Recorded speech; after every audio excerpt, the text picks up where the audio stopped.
Bandung. Selamat sore rekan-rekan, selamat kembali bertugas.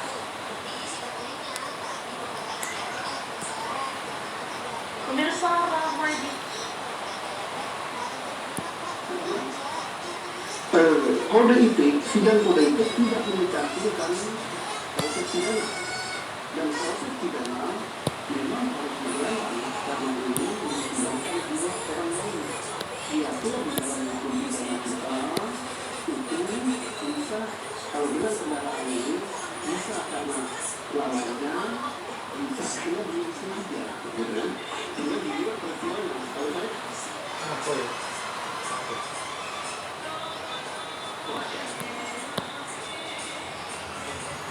ini Anda yang di ayah. Itu gimana? Hah? Itu gimana? Nih, awalnya udah berapa kakak? Udah. Dulu biasanya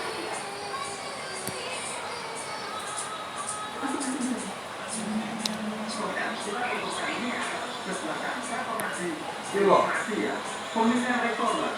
Ketika itu beberapa perguruan tinggi sudah diputuskan Oke. Pak Nadiem misalkan yang jadi dokternya, tapi detik-detik terakhir Pak Nadiem agak menjadikan apa ya bahasa agamanya beliau karena ada telepon yang lain, karena ada pimpinan yang lain. Di sini saya dirasa sebagai orang perguruan tinggi yang pada waktu diinovasi, ini Pak Nadiem itu tidak kuat kepribadian, tidak kuat menahan beban, tidak kuat menahan benturan dan sebagainya. Karena pada waktu banyak sekali pada A sudah disebutkan Pak Nadiem harusnya berubah.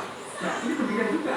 Saya kira kondisi ini menjadikan bahwa pada saat itu sudah Pak Nadiem ini aja Ramadan, nggak apa-apa, aturan kerja bisa juga tidak seperti itu. Makanya kalau tadi dikatakan Pak Nadiem nanti akan dinilai, saya kira Pak Nadiem itu kuncinya. Kenapa jadi seperti ini? Sehingga Pak Nadiem sampai dikatakan harus bertanggung jawab atas kasus yang bersangkutan. Oke Prof Ibnu, ini dari kabar yang terkuat adalah bahwa Nadiem Makarim ini sebelumnya memang sudah melakukan perencanaan sebelum ia dilantik menjadi menteri. Dari analisa Anda, bagaimana seorang menteri Nadiem Makarim bisa melakukan hal demikian? Ya, artinya kan memang sebelumnya sudah ada perencanaan siapa pejabat yang lakukan, kan gitu kan. Dia sudah ditentukan bahwa Pak Nadiem suatu saat dari menteri. Jadi sebelum jadi menteri sudah ada persiapan. Nah, sekarang pertanyaan siapa yang menjadikan pada waktu itu Pak Nadiem menjadi menteri? Nah, ini saya kira relasi kuasa ke atas ini yang belum terbuka. Kalau relasi kuasa ke bawah kepada direktur PAUD, direktur SD, itu sudah terbuka. Tapi relasi kuasa ini yang saya kira menjadikan bahwa sebagai sinyal bahwa Pak Nadiem itu tidak sendiri, itu adalah sebelum jadi menteri sudah ada perencanaan. Berarti ada suatu pengharapan ke depan Pak Nadiem jadi menteri. Sekarang pertanyaan siapa yang memberikan Pak Nadiem jadi menteri? Nah, ini saya kira yang nanti menjadikan kunci untuk membuka kotak Pandora yang besar bahwa ini perkara ini sudah kemana-mana. Oke Prof Ibnu, setelah Nadiem Makarim kemarin telah ditetapkan menjadi tersangka, kemana kemungkinan aliran tindak pidana korupsinya akan ditelusuri? Apakah pihak-pihak yang memang sebelumnya belum terkuat ataupun belum ditetapkan sebagai tersangka itu akan dimungkinkan keluar dalam kasus ini? Dalam suatu pembuktian kan dalam rangka mencari kebenaran material. Kebenaran material itu adalah sebenar-benarnya. Oleh karena itu, kita nanti, saya kira PPATK juga melihat bahwa ketika melakukan suatu pelanggaran, kaitannya pengadaan korupsi, duit itu lainnya kemana? Apakah hanya kepada orang-orang yang sudah ditentukan? Apakah pada lainnya ke orang tertentu? Apakah kepada kelompok tertentu? Ini saya kira harus juga dijelaskan nanti. Makanya dalam hal seperti ini, dalam pengungkapan perkara Mbak, kemarin yang dikunci itu adalah direktur panjang membuka bahwa ini ada perintah Pak Nadiem. Nah, sekarang dalam pembukaan ini pemeriksaan Pak Nadiem di dalam suatu persidangan ini harus membuka diri juga bahwa Pak Nadiem itu tidak sendiri, ada relasi kuasa di atasnya yang melakukan pelanggaran Facebook itu ada seperti itu. Karena kalau kita lihat Mbak, nggak mungkin dalam suatu pengadaan perguruan tinggi tanpa perencanaan, tanpa biro pengadaan. Itu kalau kita lihat press release Kejaksaan itu kan seolah menteri, kemudian pada direktur-direktur. Nah, sistem pengadaan ini seolah diterjang tanpa ada suatu sistem yang ada. Karena seperti itu pengadaan dengan 1,9 triliun. Ini dari problem besar. Bener. Suatu pengadaan yang ini anu sih dilakukan di tender Indonesia ini. Perpresnya jelas, perpres pengadaan jelas. Itu harus beri Mbak untuk menghindari hal-hal yang tidak diinginkan. Oleh karena itu saya kira nanti PPATK memberikan suatu support data, Ini tender kok. data, dana 190. Kita ini menang tender. Oh, orang langsung di. Kalau memang ada Kalau ngono, iki lagi kok. kemana? Kalau ada itu, Jadi jadi nek batasane. Batasan tender pora iki Baik, kita akan Sak M mau bagaimana piro lho? jalannya kasus ini dan Prof. batasan tender. Jadi yang proyek di atas HM ini nganggo tender nek bawah HM. Makanya donga kali ini kan biasanya 100 juta.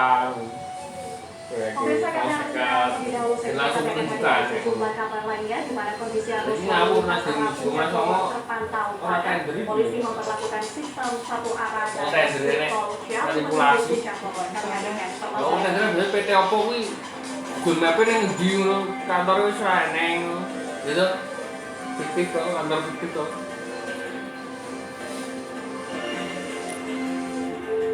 Salahnya ngono nanti tenan penunjukan dan salah deh.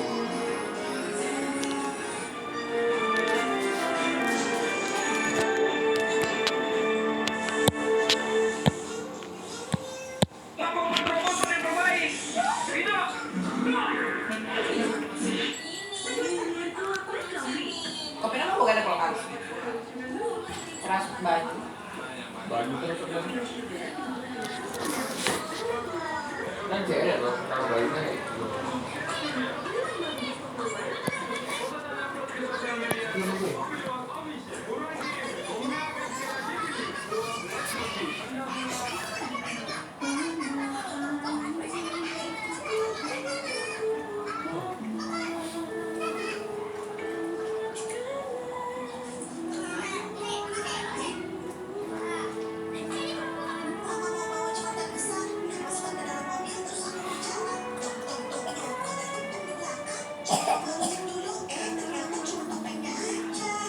Restoran ya.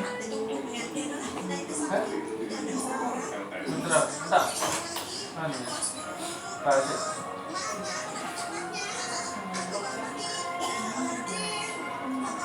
Oke, rapi guys.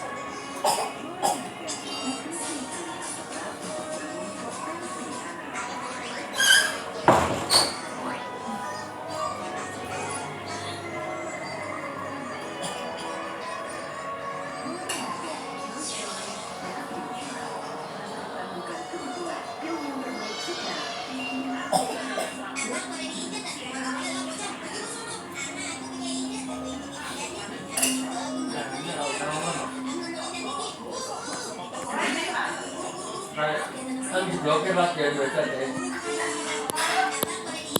Kita nonton. Serangan udara biologis Islam menuju sebuah klinik peneliti yang beralih fungsi menjadi lokasi pengungsian Sheikh Rahwan Gaza. Aliansi Rakyat Indonesia Bela Palestina bersama Majelis Ulama Indonesia menggelar aksi bersatu padu selamatkan Gaza. Presiden Prabowo memasukkan Palestina sebagai agenda pemerintahan.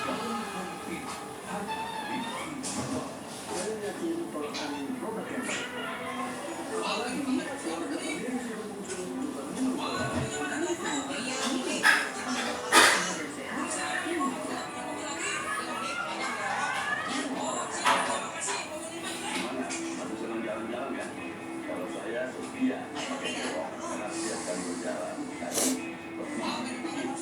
nyaman sekali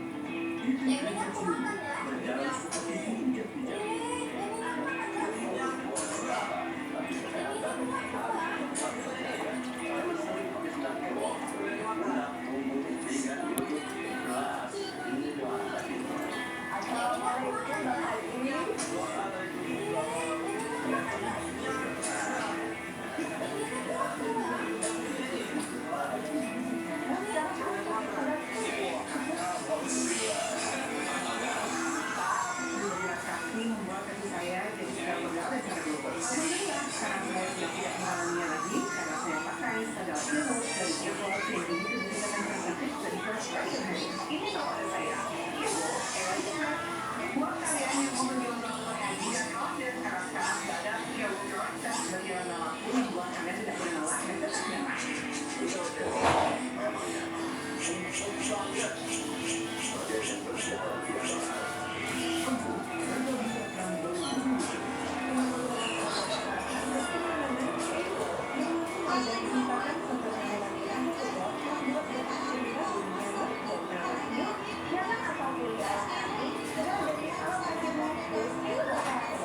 Ekor yang ini.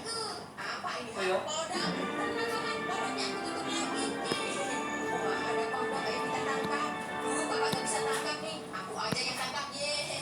Pemirsa, libur panjang Maulid Nabi Muhammad SAW diberlakukan sistem satu arah dari Puncak menuju Jakarta. Pada Jumat pagi, jalur kawasan Puncak Bogor